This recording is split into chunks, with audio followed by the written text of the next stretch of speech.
తెలంగాణ రాష్ట్రంలో గాని మద్య నిషేధం లేదు. తెలంగాణ ప్రభుత్వం పక్షాన హైదరాబాద్ ఇన్ఛార్జ్ మంత్రిగా హైదరాబాద్ పరిసర ప్రాంతాల్లో ఉన్న ఫామ్ హౌస్ లో భయభ్రాంతులకు గురి చేసే ప్రయత్నం చేస్తా ఉన్నది టీఆర్ఎస్ పార్టీ. బ్రాండ్ ఇమేజ్ దెబ్బతీసి తద్వారా హైదరాబాద్ ఆర్థికంగా దెబ్బతినడానికి ప్రభుత్వం తరఫున ఒక స్పష్టమైన ప్రకటన చేస్తున్నాం. ఈ రాష్ట్రంలో మద్య నిషేధం లేదు. చట్టంలో లోబడి ఉన్న ప్రకారంగా దావతులు చేసుకోవచ్చు. నిన్న గౌరవ శాసనసభ్యుడు అడుగుతున్నాడు, తెలంగాణలో మందు తాగద్దని. తాగొచ్చు, నిషేధం లేదు. కానీ ఇప్పుడు ఉదాహరణకు ఎవరైనా కుటుంబ ఫంక్షన్ చేసుకుంటే జేఆర్సీ ఫంక్షన్ హాల్లో కూడా మద్యం పెట్టుకుంటారు, పర్మిషన్ తీసుకుంటున్నారు దానికి ఎక్సైజ్ రూల్ ప్రకారంగా. ఇక్కడ కూడా కుటుంబంలో దావత్ చేసుకునే 3-4 కుటుంబ సభ్యులు మందు తీసుకుంటే దానికి ఏం నియంత్రణ లే. 100 మంది జమ అయినప్పుడు దానికి ఎక్సైజ్ నిబంధనల ప్రకారంగా అనుమతులు తీసుకోవాలి. అయినా ముఖ్యమంత్రి గారికి, మంత్రులకు ఈ పరిసర ప్రాంతాల ఫామ్ హౌస్లలో ఎవరు దావతులైతున్నా ఏంది చూసే తీరిక లేదు. చట్టములో అక్కడ ఫిర్యాదు చేస్తే అక్కడ పోలీసులు ఆ ఫామ్ హౌస్ మీదనో ఇంటి మీదనో దాడి చేశారు. అక్కడ అనాథరైజ్డ్ ఫారిన్ లిక్కర్ దొరికింది. అనాథరైజ్డ్ అంటే విదేశీ మద్యం దొరికిన తర్వాత కేసు రిజిస్టర్ చేసిన మాట వాస్తవం. కేటీఆర్ గారు చెప్తున్నట్టుగా చట్టంలో ప్రకారంగా మీరు నిజంగానే మద్యపాన సేవనకు అంత ఎక్కువ సంఖ్యలో ఉన్నప్పుడు నిబంధనల ప్రకారంగా అనుమతి తీసుకుంటే అది కూడా కేసు కాదు.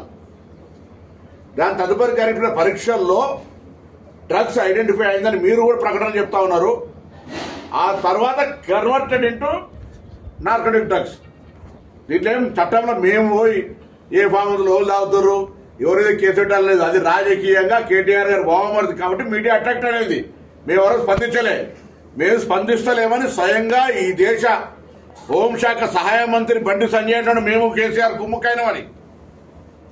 పోలీసుల మనోధైర్యాన్ని, ఆత్మస్థైర్యాన్ని దెబ్బతీసే విధంగా ఒక హోంశాఖ సహాయ మంత్రి మాట్లాడితే ఇలా పోలీసులు సమర్థవంతంగా పనిచేయడానికి ఇబ్బంది పడే పరిస్థితి వస్తుంది. అందుకే తెలంగాణ పోలీసులకు పూర్తిగా స్వేచ్ఛ, చట్టాన్ని, న్యాయాన్ని ఎటువంటి విచక్షణ లేకుండా, వివక్ష లేకుండా, అంటే ఎక్కడ కూడా ఎవరికి ఇబ్బంది కలగకుండా ఉండే విధంగా చట్టాన్ని కాపాడే ప్రయత్నం చేయండి. అక్కడ 10:30కో 11కో డీజే సౌండ్ పెట్టి పక్కోనికి ఇబ్బంది వస్తే ఫిర్యాదు చేస్తే అది వీఐపీ బామర్ది కావడం వల్ల కేసు మీడియా అట్రాక్షన్ అయితే ముఖ్యమంత్రి మంత్రులు కుట్రున్నదంటారు. కక్ష సాధింపు అంటారు. మాకెవరి మీద కక్ష సాధింపు లేదు. రాజకీయంగా పోరాడగలిగే శక్తి మీకంటే మంచిగా ఈ ప్రభుత్వాన్ని నడిపి ప్రజల ప్రశంసలు పొందే ప్రయత్నం చేస్తాం. మీరు చేసిన తప్పులు చట్ట ప్రకారంగా బయటకు వచ్చి నింద, శిక్ష, దానికి సంబంధించిన కార్యాచరణ జరుగుతుంటే ప్రజల దృష్టి మరల్చడానికి ఇది కక్ష సాధింపు ధోరణిని చూపెట్టే ప్రయత్నం చేస్తే దయచేసి తెలంగాణ సమాజం గమనించాలి. భవనాలకు కిరాయిలు మేము ఇచ్చినాం. ఆశా వర్కర్లకు కావచ్చు లేదా ఇతరత్ర అనేక రకాల పేమెంట్స్ మేము చేసినాం. హాస్పిటల్ మందులకు పేమెంట్లు మేము చేసినాం. మీరు పెట్టిన బకాయిలల్లా 7 లక్షల కోట్లు ఏం చేశారో చెప్పండి. ఈ 10 నెలల దాదాపు 70,000 కోట్ల రూపాయలకు సంబంధించినటువంటి ఇటువంటి మీరు పెట్టిన బకాయిలో లేదా కొత్త కార్యక్రమాలైన 18 లక్షల రైతాంగానికి సంబంధించినటువంటి రైతు రుణమాఫీ, 200 యూనిట్ల ఉచిత విద్యుతో, ఆర్టీసీ బస్సులో మహిళలకు ప్రయాణమో, ఆరోగ్యశ్రీయో, 500 గ్యాస్ సిలిండరో, ఇటువంటి కార్యక్రమాలు చేస్తూ ఉంటుంటే కూడా మీరు ఎలా ప్రభుత్వాన్ని బదనాం చేసే ప్రయత్నం చేస్తున్నారు. నిన్నటిదాకా మేము ఎవరో మాట్లాడాలనుకోలే ఈ అంశం మీద. కానీ బట్టగాల్సి మీద వారిస్తుంటే ఇట్లా ప్రభుత్వ పెద్దలకు ఉందని చెప్తా ఉంటుంటే మాకు లేదు అని చెప్పడానికి మాత్రమే. మరొకసారి హైదరాబాద్ బ్రాండ్ ఇమేజ్ దెబ్బతీయడానికి, తెలంగాణ రాష్ట్ర ఆదాయాన్ని తగ్గించి తద్వారా ఆర్థిక ఇబ్బందులు పెడితే ప్రజలకు కష్టం కలుగుతుందని తెలిసి కూడా రాజకీయ లబ్ధి కొరకు ఈరోజు ప్రభుత్వాన్ని బదనాం చేసే ప్రయత్నం చేస్తా ఉన్నారు. మాకు అటువంటి ఆలోచన లేదు. అందుకే మళ్లీ చెప్తా ఉన్నాం ప్రభుత్వం పక్షాన, మీరు పక్కన చుట్టుపక్కల ఫామ్ హౌస్ల కల్చర్ కు మేము వ్యతిరేకం కాదు. మారుతున్న సంస్కృతి ప్రకారంగా, సాంప్రదాయాల ప్రకారంగా మీరు దావతులు దీపావళికి ఇచ్చుకో, దసరాకి ఇచ్చుకో, ఏమనిచ్చుకోండి. కానీ నేను చేసిన చట్టం కాదు, ప్రభుత్వంలో ఉన్నటువంటి చట్టాలకు అనుగుణంగా మద్యపాన నిషేధం, మంది ఎక్కువైనప్పుడు అనుమతులు తీసుకోవాలి. మారక ద్రవ్యాలు వినియోగించడానికి వీలు లేదు. యాక్ట్ ఉంది. అశ్లీలత జరిగేటువంటి రేవు పార్టీలకు సంబంధించి నిషేధం ఉంది. ఇవి తప్ప మీరు ఎక్కడైనా చేసుకున్నప్పుడు ఎవరైనా పోలీసులు అతిగా ప్రవర్తిస్తే మేము బాధ్యత వహించడానికి సిద్ధంగా ఉన్నాం. కూడా ఫిర్యాదు చేస్తే ఎక్కడో మీరు కేసుల అనాథరైతులు దొరికితే అది విఐపి పవర్స్ అయితే మీడియా అట్రాక్ట్ అయితే గవర్నమెంట్కి సంబంధం ఇలా గవర్నమెంట్ చేసే పనులు చాలా ఉన్నాయి. మేము ఆ పనులలో ఉన్నాం. దీని మీద అట్టేసి పట్టగాల్సి మీద వారితో చెప్పడానికి దయచేసి తెలంగాణ సమాజాన్ని గమనించాలని సందర్భంగా కోరుతాను. మళ్ళీ చెప్తాను, మద్యపాన నిషేధం లేదు. త్రాగడానికి ఎవరు కూడా నేను శాసనసభ్యుడిగా మేము మాకు అలవాటు లేకుండా తాగటంలో కూర్చుంటాం. మాకెందుకు అసహ్యం దాని మీద? ఆ శాసనసభ్యుడికి తెలవకపోతే ఏం చేస్తాం? కానీ దానికి కూడా వాళ్ళ ప్రభుత్వం ఉన్నప్పుడు నేను కొత్తగా మారతలే. మళ్ళా బార్లు ఉన్నాయి, బ్రాండీ షాపులు ఉన్నాయి. చట్టంలో దానికి ఒక పద్ధతి ఉంది.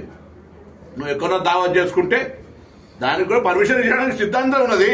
అవి వినియోగించుకో. నేను నిజంగా కూడా నిన్న ఆయన అంటా ఉన్నాడు, పొద్దున ఎక్సైజ్ కేసు పెట్టిర్రు, సాయంత్రం డ్రగ్స్ కేసు మార్చిండ్రు.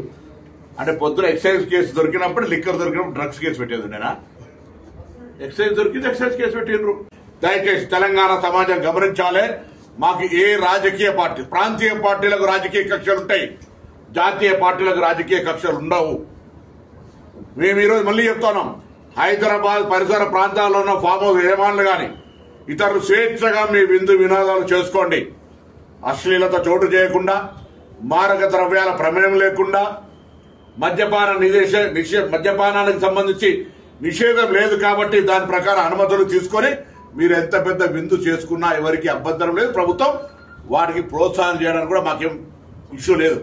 కానీ మీరు అనుమతులు తీసుకోరు, మీరు విదేశీ మద్యాన్ని వాడతారు, మీరు అర్ధరాత్రి దాకా అక్కడ ఇబ్బంది కలిగే విధంగా వ్యవహారం చేస్తే పక్కోడు కంప్లైంట్ చేస్తాడు. ఇది ముఖ్యమంత్రి కక్ష సాధింపు చేస్తున్నాడు, మంత్రులు కక్ష సాధింపు చేస్తున్నాడు. ఎక్కడ న్యాయమయ్యేది? బట్టగాల్సి మీద వారిస్తాడు. ఇంతకంటే ఇంకేం కావాలి? మీరు చేస్తున్న తప్పులు కప్పిపుచ్చుకోవడానికి మేము రాష్ట్రాన్ని మొత్తం అధోగతి పాలు చేస్తున్నట. తెలంగాణ రాష్ట్రం కాంగ్రెస్ పార్టీ ఇచ్చిన నాడు ఆర్థికంగా పరిపుష్టి కలిగిన విధంగా ఇచ్చినాం. 7 లక్షల కోట్ల అప్పు చేసి ఈ రాష్ట్రంలో అధికారంకి వచ్చే నాటికి చిప్ప చేతికి ఇచ్చిపోయినటువంటి ప్రభుత్వం. అయినా మేము 1వ తారీఖు జీతాలు ఇస్తాను, మీరు 7 లక్షల కోట్ల అప్పు చేసి 1వ తారీఖు జీతం ఇవ్వలే. చర్యకు సంబంధించి నీరుగార్చే విధంగా బండి సంజయ్ ఒక గౌరవ కేంద్ర హోంశాఖ సహాయ మంత్రి ఏం మాట్లాడుతూ ఉన్నాడు? పబ్లిక్ డిస్కషన్ జరగాల్సిన అవసరం ఉంది. ఈటల రాజేందర్ గారు స్టాండ్ ఏంది? ఎందుకు దీని మీద సైలెంట్ అయిపోయినారు? ముందు నుంచి చెప్తున్నాం, ఢిల్లీలో దోస్తే గల్లీలో కూస్తీ. ఒకటినే సంజయ్ గారికి ఒక ఎజెండా, ఒకటినే కాంగ్రెస్ టీఆర్ఎస్ ఒకటి అని మాట్లాడమని బీజేపీ నుంచి ఇచ్చిన మా ఆయనకు స్క్రిప్ట్. లేకపోతే మన ఇద్దరికి సంబంధం లేదని కేసీఆర్ గారు బండి సంజయ్ తోటి చెప్పిస్తే చెప్పే మాటలు లెక్క అనిపిస్తాయి. ముందు నుంచి ఇదే రకమైన ఆరోపణ ఒర్రుడు తెలుసుగా గాయ ఎక్సైజ్ కేసు దొరికినప్పుడు లిక్కర్ దొరికినప్పుడు డ్రగ్స్ కేసు పెట్టేది. నేనా ఎక్సైజ్ దొరికింది ఎక్సైజ్ కేసు పెట్టిండ్రు. ఎస్, ఆయన చెప్పినటువంటి ఆర్గ్యుమెంట్ రైటే. సాయంత్రం బ్లడ్ టెస్ట్ చేసినప్పుడు డ్రగ్స్ వచ్చింది, డ్రగ్స్ కేసు కన్వర్ట్ చేసిండ్రు. తప్ప తెలంగాణ ప్రజలారా చెప్పండి అని అడుగుతాం.